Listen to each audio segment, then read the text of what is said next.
Drawing doesn't have to be complicated. Here are 7 easy steps that will help you make consistent progress no matter your experience level. You can get started today and begin seeing improvement. Hi, I'm Vincent, and I've been sharing my journey learning how to draw on this channel over the past few years. In this video, you will learn what to focus on, the common mistakes to avoid, and how to stay motivated along the way. Whether you are a beginner or just want to refine your skills, this video is for you. Now, if I was learning to draw today, these are the steps I would use. As a matter of fact, I am currently using these same steps to improve my drawing over this year. So what are the 7 steps?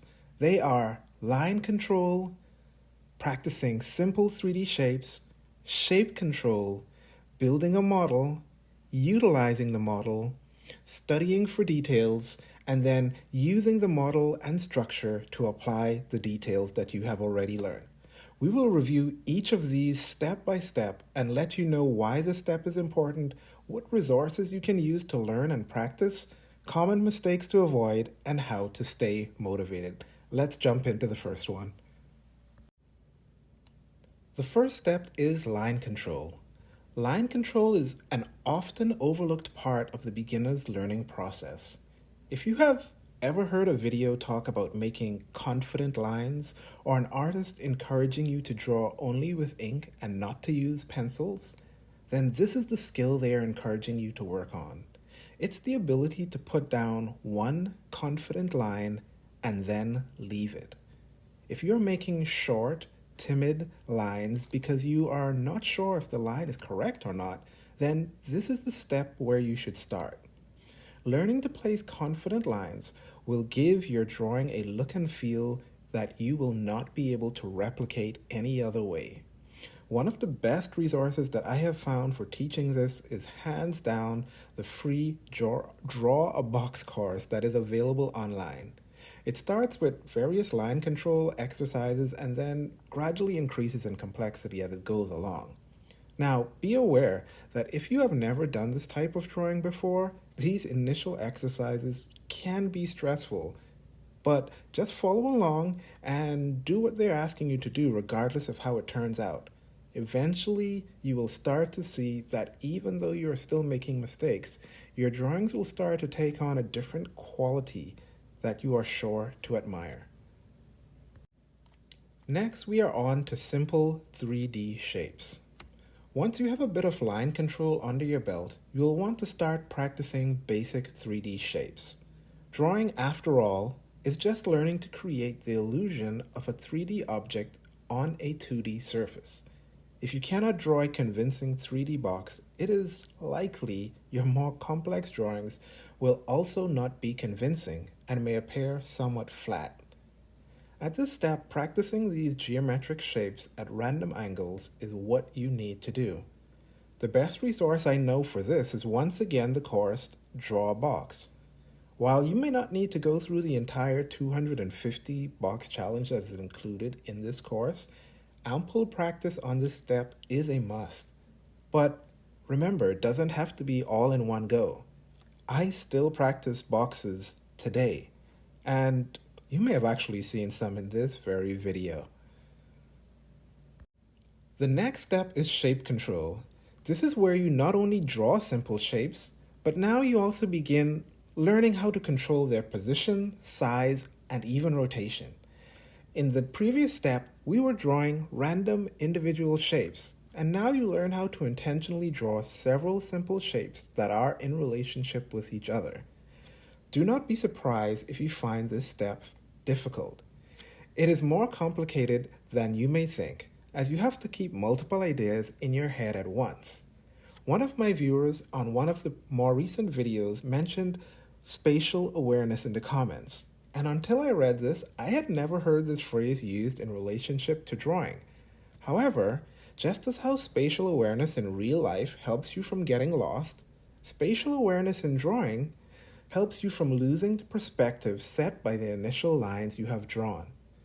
This way, all the new objects remain in the same perspective as the ones already on the page. Now, I have not found a great resource for this that is simple enough for beginners, and so I think I'm going to create a video that goes over it in more detail, but in a much more simplified manner, much like the box rotation video I did. This is one of the steps that I'm still personally working on and trying to get even better at, so don't give up on yourself if you find this one challenging. While you should spend multiple weeks on a topic you are trying to learn, remember, you don't have to master a topic before moving on. Spend a few weeks practicing and then move on. Don't worry, we will need to come back to these fundamentals multiple times throughout your drawing journey. Step 4. Building a model. Now that we're able to manipulate shapes and combine them in a somewhat believable manner, it is time to begin drawing a simplified model.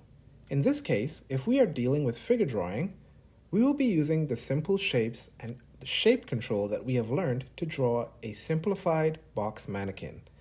If you are looking for a great resource for this, consider watching my video on how to create the box mannequin. Proco also has a free video that outlines the process for drawing the robo bean for capturing gesture, something you may consider checking out as well. Step number 5, utilizing the model.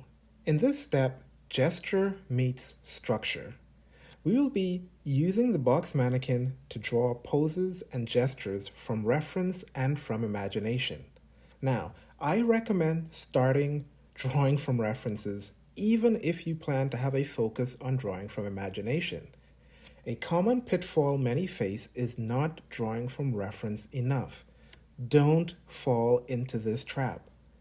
I also recommend starting with standing gestures and poses, as they have less foreshortening and are generally easier, as the simple shapes you have been learning actually keep their familiar structure in most of these poses. Later on, you can always spice things up by starting to include sitting and even reclined poses. As you think about gesture, there are some simple concepts you need to keep in mind, like straight lines against curved lines that will slightly distort the perfect boxes and cylinders that you have been using so far. The best resources on gesture are likely found for free on Proco's YouTube channel, along with other channels like Drawing with Force with Mike Matesi. Now it's time to start adding some details. Once you are getting the hang of the overall structure of the box mannequin and able to replicate gestures from reference, and on some of the good days, even from your mental library, then it is time to move on to studying the details to complete the structure you have already been practicing. Another common pitfall many beginners face is starting with the details. Notice in this guide, details do not show up until almost the end. The courses I have personally completed that focused on details include Proco's Figure Drawing Fundamentals, along with Proco's Portrait Drawing course. I have also particularly liked some of Cynic's Designs videos on his YouTube channel, and so if you're looking for a lot of content, consider browsing through that channel as well. There are really numerous channels and books that give quite a bit of information on studying details from anatomy to folds and clothing. You will find that most of these resources and tutorials will draw heavily on manipulating the shapes and models you have already been learning. If you skipped straight to this step in the past, you likely found most of the discussions around anatomy and construction daunting, as they tend to assume you have basic control over the primitive shapes already. Repetition is key to advancing this step and is something you will be likely working on for years. This is a step that I am still working on and trying to make progress in, but it takes time. Remember to be patient with yourself. When it comes to details, the amount you have to learn is almost limitless. So you will need to limit yourself. Ask yourself, what is it that I want to focus on for the next few weeks? Don't try to do everything all at once. Now that you have some details under your belt, it's time to combine the details with the structure and models you have been practicing to begin creating any idea you can come up with. The course Basic Principles of Drawing People from Imagination by Tom Fox, which I just completed and reviewed, does a good job of helping you think about how to put these pieces together. In this step, it's time to go crazy with experimentation. Now, many of these experiments will be horrifying to look at, as if all the skills you had learned had now mysteriously vanished. But there will be a few rays of hope. And who knows, after a few years of practicing and enjoying the art journey, you may be in line to take over the art world. But just keep this in mind. While most videos like this give the impression of a linear progression that stops at step 7, remember, you will not become better overnight. These steps are things I am still working through and have them as a major focus for myself this year. Doing art is a journey, and for many of us, there is no actual destination. So you might as well learn to enjoy the scenery. When you feel overwhelmed, remember to take a breath. Ignore those thoughts that constantly tell you you should be better by now. And, of course, come back to this channel where I will continue to encourage you on your journey and show you how consistent practice pays off even when you don't have a lot of time. If you found this video helpful, consider clicking the like button and subscribe to see more content like this. And I will see you in the next video. Bye.